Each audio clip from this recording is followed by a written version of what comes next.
Hello everyone, this is Pooky Codes and welcome back to Neural Networks Explained Part 6, and today we'll be looking at matrices and vectors. So what they are, what operations you can do on it to build a foundation of mathematics so that we can learn about backpropagation, feed forward, and all that good stuff. So let's get started.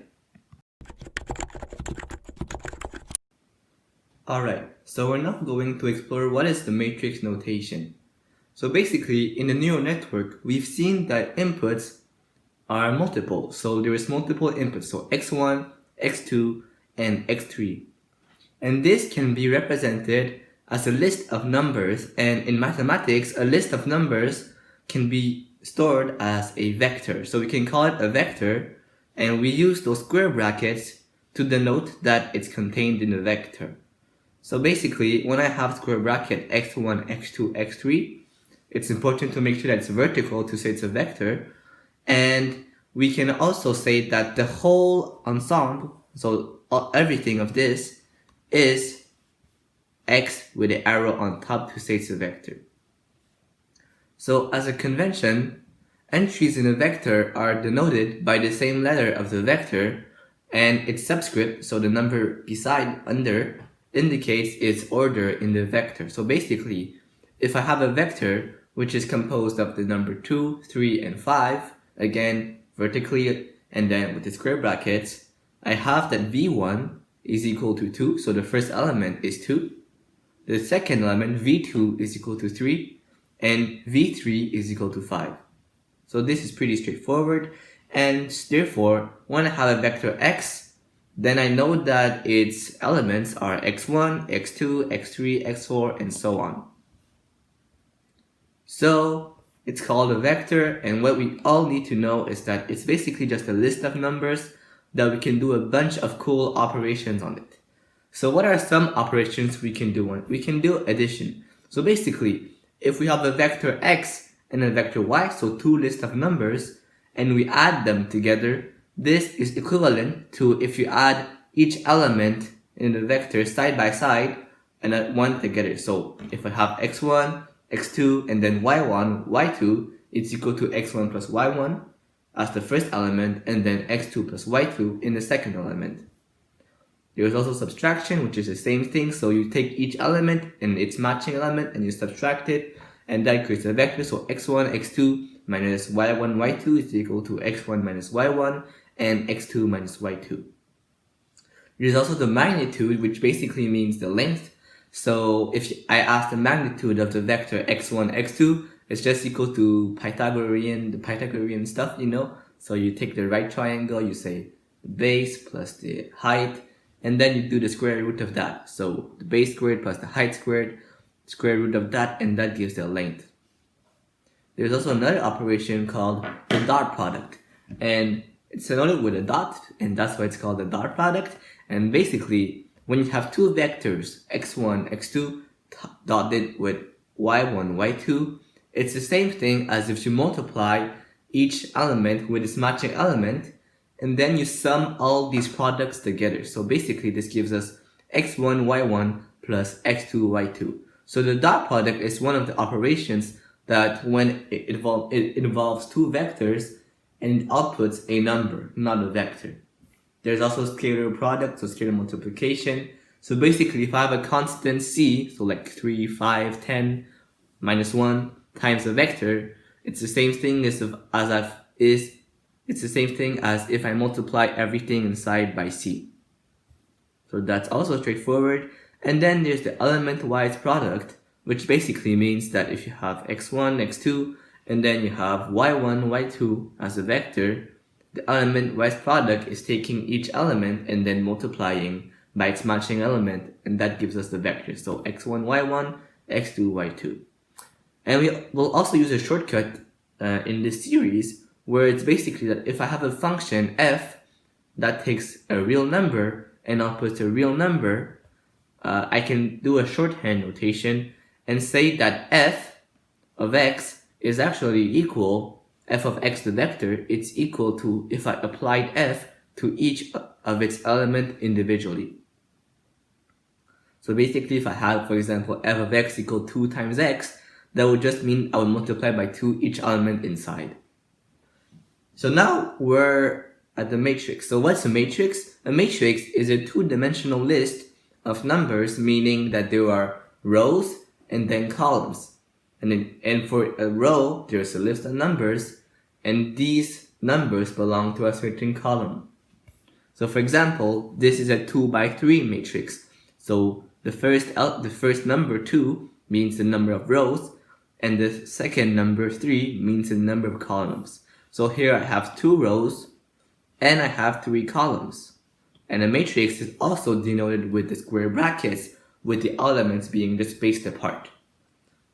So this is a 2 by 3 matrix.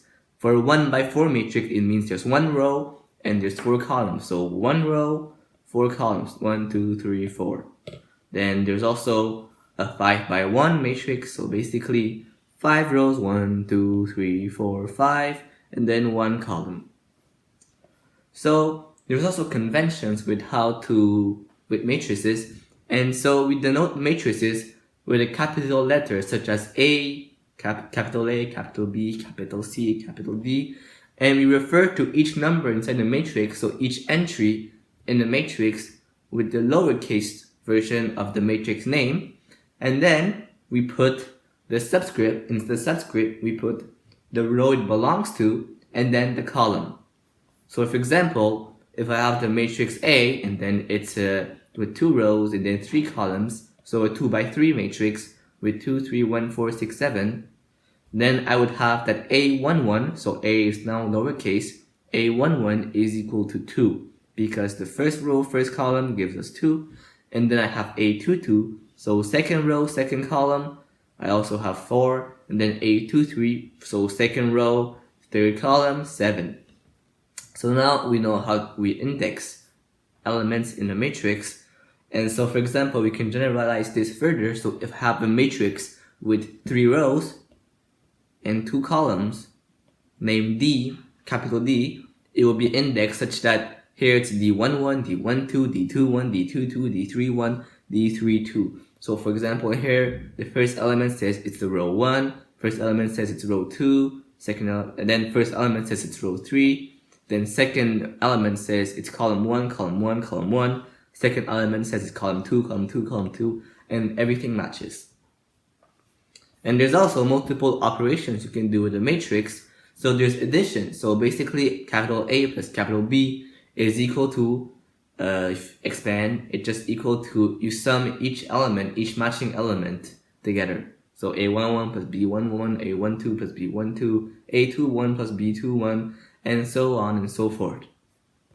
There's also subtraction, which is the same thing. So you take each element inside, take its respective matching element from the other matrix, and you subtract it. So A11, A12, A21, and so on, so on. It's minus this B matrix is equal to A11 minus B11, then A21 minus B21, then A12 minus B12, then A22 minus B22.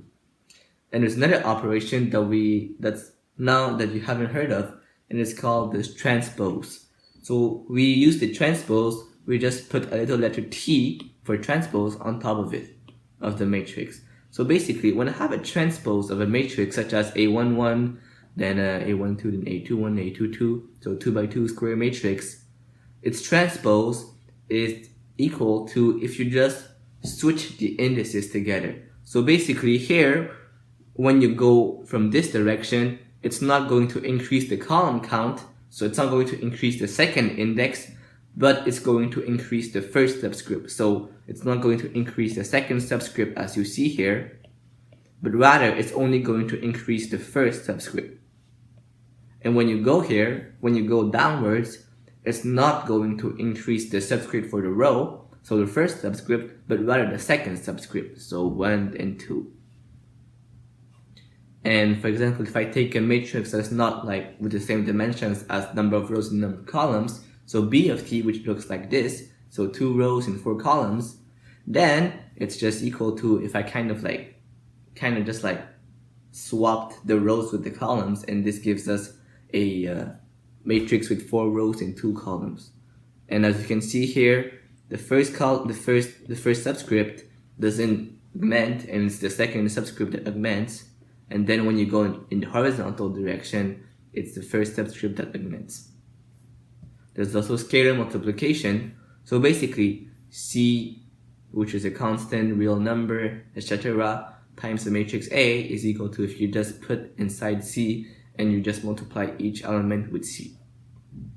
There's also a shorthand for the functions that we'll use in the series. And basically, if I have a function f that takes a real number to another real number, then f of a is a shorthand notation for f of a11, f of a12, f of a21. So basically, you apply the function to each element inside the matrix. And for example, let's say I have f of x equal to 2x plus 5. Then I have the matrix is 2, 5, 3, 6, so on, so forth. Then f of a is equal to f of 2, f of 5, f of 3, f of 6. So I just basically applied the function to each of its individual element in the matrix. And this gives me 9, 5, 11, 17. There's also matrix multiplication, and this is one of the most important operations that we'll need. And let's say I have the matrix A is equal to A11, and then A21, A12, A22, so on. You guys are used to how it's represented. Then basically I have that AB, when it's stick together, it means that it's a matrix multiplication. It means that I multiply them. In this, for example, if I have A11, A12, A21, A22 multiplied with B11, B12, B21, B22, it gives me A11, B11 plus A12 plus A12, B21, and then I have A11, B12 plus A12, B22, and so on. And then for now, it seems kind of confusing which subscript to use in which element, but I can show you a simple trick to do matrix multiplication. And it's basically that you put the first matrix on the left, and then you put the second matrix on top. So basically like this. So this is the first matrix on the left, the second matrix on top, and you just create the result matrix to fit the width here and to fit the dimensions here, to fit the dimensions here. So basically 2 and then 2. So 2 by 2 as a result. And what you're going to do is that you're going to take your fingers and you're just going to take the first row from the first matrix and the first column from the second matrix, and you're going to just do, okay, this times this, which is the first term, and then this times this, which gives the second term. And this is the entry to the intersection of this element, so the first one. And then we'll repeat with the second column, so this will give me, I want the entry to be here, so the second, and it's just basically going to be A11 times B12, and then A12 plus B22, and this gives me here the second entry. And then we repeat again, and now we move the row downwards, and we have A12, the first element in the row, and then times the first element in the column. So A21, B11 plus what? A22, B21. And then we have the third element, and then I guess now you're pretty used to it. So we take the second column, and then we're just going to say, so the first element in the row times the first element in the column. So A21 times B12 plus A22, B22. Now I'm just going to make another example where the matrices are basically that have only one row or one column, and you'll see that, for example, here I have the matrix C times D, which is represented with C11, C21, C31, C41, multiplied with D11, D12, D13, D14. This will give me a matrix, so I put C on the left and then D on top, and you'll see that this gives me a matrix that has as much rows as C and as much columns as D. So it looks a lot larger in size, if you want to think of it, than C and D. And basically, you're just going to say, so this is my first row, and then you get C11, D11, and then you'll also have, then this is my second thing I'm looking at, and then you'll get this, and then you're also going to do this times this, and you'll get this, and you'll also get this times this, and you'll get this, and then you'll also do again another color, this times this, and you'll get this, and another color again, and you get it. So basically, it's going to create a matrix that's 4 by 4. And so that was pretty much it for a matrix. So now you've learned everything we needed about matrices and vector to continue with neural networks. And now we're going to express the feed-forward mechanism, so how we take an input and how we get the output from it using only the vector and matrices. So next video after that, we're going to look at the cost function and everything about gradient descent and backpropagation. So stay tuned. Thanks for watching. If you like this content, like, subscribe, do all that good stuff. And in the next video, we're going to look at the feed forward as I told you. And then it's finally going to be backpropagation, I swear. So bye bye.